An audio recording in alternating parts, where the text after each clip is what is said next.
Para a gente começar, queria que a senhora comentasse um pouco da sua origem, né? Da sua vida lá em Jacobina, vindo para cá, para Salvador, dessa formação, né, na área de Sim. educação. A senhora contar um pouco desse período da sua vida, de vinda para cá, as origens lá na sua cidade e a entrada na área de educação. Pois é, eu nasci em Jacobina e lá também me formei em professora. Fui concursada para o Estado e fiquei ensinando na região de Jacobina. Não demorou muito e eu me transferi para Salvador em busca de aprimorar os meus estudos em outras áreas. E tinha a aspiração mesmo assim, na área da educação. E continuei ensinando aqui em Salvador, nas escolas do Centro Educacional Carneiro Ribeiro. E foi assim no contato com pessoas mais politizadas. O interior é bem diferente da capital. E então eu, aqui chegando, comecei a perceber a necessidade de uma participação maior no seio do professorado, no sentido de ajudar a melhorar as suas condições, não só de qualidade do ensino, como também de uma valorização do professorado, para que pudesse melhor desempenhar a sua função.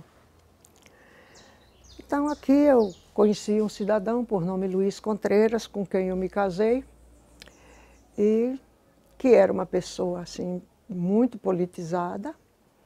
Ele era do Partidão,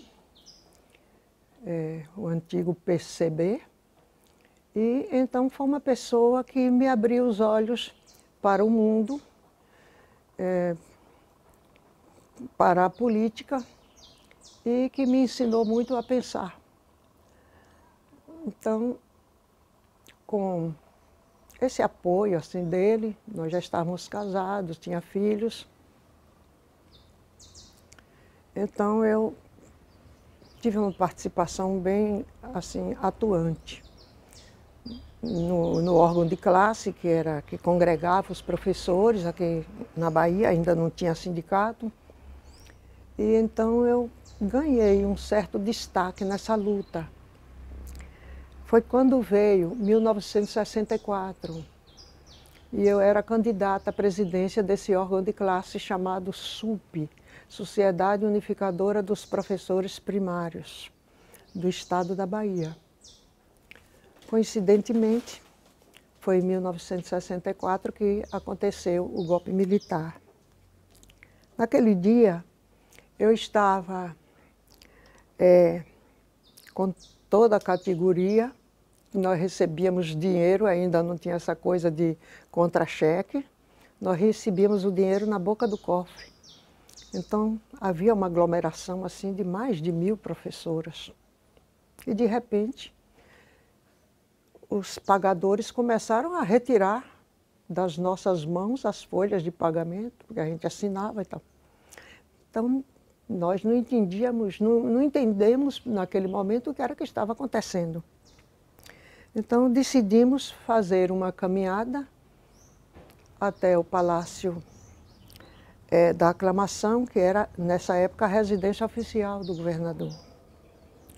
Então, naquela época o professorado e várias categorias estavam realmente muito mobilizadas, porque era o governo democrático de João Goulart, onde se possibilitava a organização popular.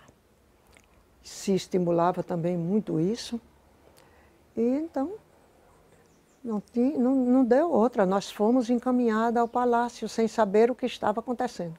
Mas Quem era o governador? Lomanto Júnior, quando chegamos na Aclamação, o Palácio da Aclamação estava assim, sitiado, com tropas assim, do exército já na circunferência por ali, porque ali tem um quartel do exército próximo. E então nós ficamos no portão sem poder entrar. Mas fizemos tanto barulho que de repente veio um assessor do governador e que, depois de muito dialogar, nos permitiu a entrada porque nós dissemos que nós não íamos sair dali enquanto não falássemos com o governador, porque estávamos todos sem a nossa remuneração. Então foi permitida a entrada de uma pequena comissão, da qual eu fazia parte, e então encontramos com o governador lá dentro.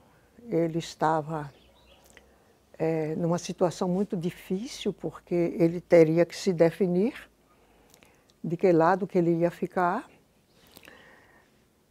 se era do lado de Jango ou do lado dos golpistas.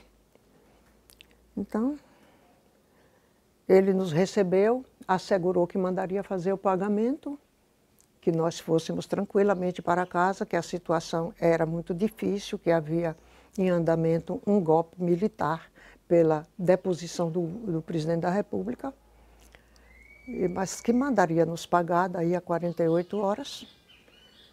Eu acho que era o tempo que ele precisava para se definir de que lado ele ficava.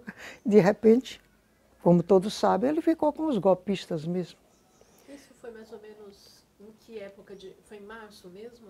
Foi no dia 31 de março. Dia 31 mesmo. Dia 31 de março. Aliás, já era 1º de abril. Então, nós nos retiramos com a promessa do pagamento, mas quando nós passamos pela Piedade, nós já vimos que o quadro era muito difícil, porque já haviam tanques do Exército na praça, invasão do Sindicato dos Bancários, muitas pessoas correndo amedrontadas na rua, e quase toda a população não sabia o que estava acontecendo, porque assim, era uma época que não tinha tanta divulgação através da mídia. Então, fomos para casa e aí é que a gente foi ligar a rádio para saber o que é que estava acontecendo, essa coisa toda, né? Então foi o golpe mesmo que chegou também na Bahia. A senhora chegou a integrar o Partido Comunista também ou não? Não, eu era casada com um comunista e comungava dos seus ideais, achava que era justo, que a sua luta era uma luta democrática, era uma luta pelas liberdades, pelo direito de organização e por um mundo melhor.